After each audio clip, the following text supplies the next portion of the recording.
আমরা এই মুহূর্তে এসে উপস্থিত হয়েছি কুদঘাট অঞ্চলে। আমরা দেখতে পাচ্ছি জগন্নাথ সেবা ট্রাস্টের উদ্যোগে এক রথযাত্রার আয়োজন করা হয়েছে।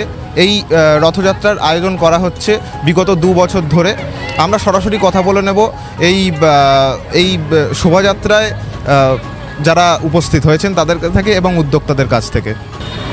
এই রথযাত্রায় এত মানুষের সমাগম দেখে আপনার অনুভূতি কেমন? ভীষণ একদম আপ্লুত আমি, মানে আমি এতটা আশা করিনি। গত বছর আমরা শুরু করেছিলাম, আমরা প্রথম বছর, এটা দ্বিতীয় বছর শ্রী শ্রী জগন্নাথ সেবা ট্রাস্টের তরফ থেকে। এটা আমাদের মূল প্রোগ্রাম জগন্নাথের রথযাত্রা। আমরা সারা বছর এই দিনটার জন্য অপেক্ষা করে থাকি, ঠিক আছে? তো আজকে এত আনন্দ হচ্ছে, মানে বলে বোঝাতে পারবো না। সেক্ষেত্রে কি উদ্যোগটা ভীষণ সফল বলে মনে হচ্ছে? ভীষণভাবে সফল।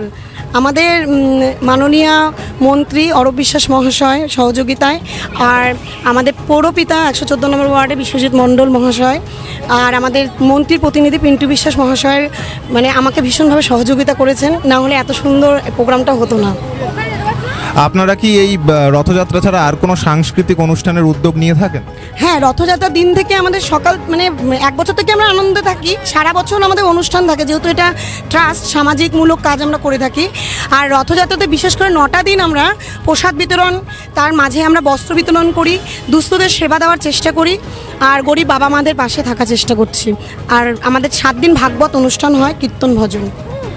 আপনারা কত বছর ধরে এই রথযাত্রার উদ্যোগ নিচ্ছেন? এটা দ্বিতীয় বছর। এই রথযাত্রায় এত মানুষের সমাগম দেখে আপনার কেমন লাগে? আমার সত্যি খুব ভালো লাগছে। আপনি জানেন যে বাংলার উৎসব মানে শুধু ধর্ম বর্ণ নির্বিশেষে উৎসব। এই উৎসবে বাংলার সমস্ত মানুষ এখানে যোগদান করে। আর জগন্নাথ উৎসবের তো কোনো তুলনাই হয় না। বিশেষ করে রথযাত্রা, সোজা রথ এবং উল্টো রথ, দুটো রথেই আমাদের এখানে প্রচুর মানুষ যোগদান করে। এই রথযাত্রা কোথায় শুরু হয়েছে এবং কোথায় শেষ হবে? এই রথযাত্রা শুরু হয়েছে আনন্দপল্লী জোড়াবিল। আমরা কুদঘাটের বাস স্ট্যান্ডে এসে আবার এখান থেকে ওইখানে রিটার্ন যাব। প্রায় 4 কিলোমিটারের রাস্তা আমাদের অতিক্রম করতে হবে। আপনারা এই রথযাত্রার দিন এছাড়া আর কোনো সাংস্কৃতিক উদ্যোগ নেই? আজকের সোজা রথ হলো, এরপরে পরবর্তী যে 7টা দিন প্রত্যেক দিনই কিছু না কিছু অনুষ্ঠান আছে, ভক্তবৃন্দদের ভোগ বিতরণ আছে। এইভাবে আমাদের অনুষ্ঠান চলবে। আপনারা সরাসরি দেখতে পাচ্ছেন জগন্নাথ সেবা ট্রাস্টের উদ্যোগে হওয়া এই রথযাত্রা কুদঘাট অঞ্চলে এক নৃত্যানুষ্ঠানের দ্বারা সমাপ্ত হচ্ছে। ক্যামেরায় শুভ সঙ্গে আমি স্নেহাশিস, ডিবি নিউজ কলকাতা।